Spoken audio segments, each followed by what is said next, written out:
Comment les hamsters, manchots, tortues, macaques ou souris rayées d'Afrique du Sud interagissent-elles avec leur environnement? Comment s'adaptent-elles? Quel impact a l'environnement sur ces espèces?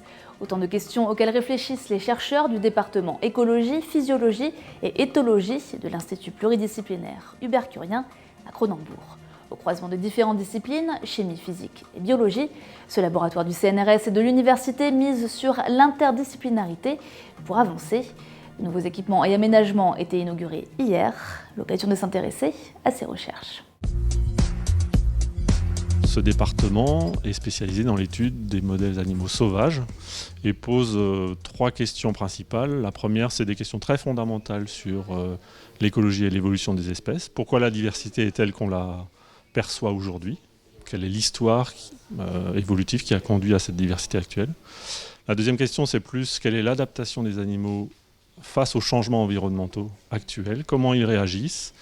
Est-ce qu'ils vont pouvoir...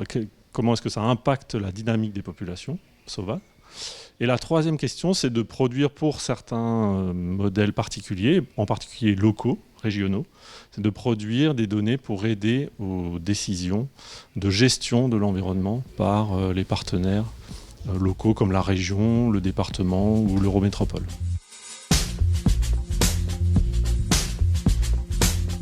Il y a des études en cours sur, par exemple, la réintroduction de la cistude. Donc, c'est de travailler avec les partenaires locaux sur les aspects biologiques, mais aussi les aspects sociaux, économiques, comment est perçue la réintroduction de cette espèce, qu'est-ce qu'elle peut apporter en termes économiques ou développement local, par exemple avec le tourisme.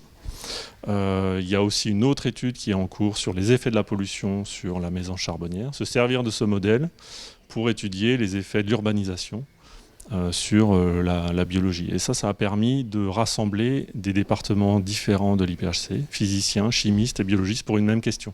Donc ça, c'est vraiment porteur de nouveaux développements pour l'ensemble de l'IPHC. Une grande partie de notre activité reste des questions théoriques sur les mécanismes d'évolution, mais on a un rôle à jouer, je pense, auprès des partenaires locaux sur apporter notre savoir, produire des données et aider à la gestion et au développement durable.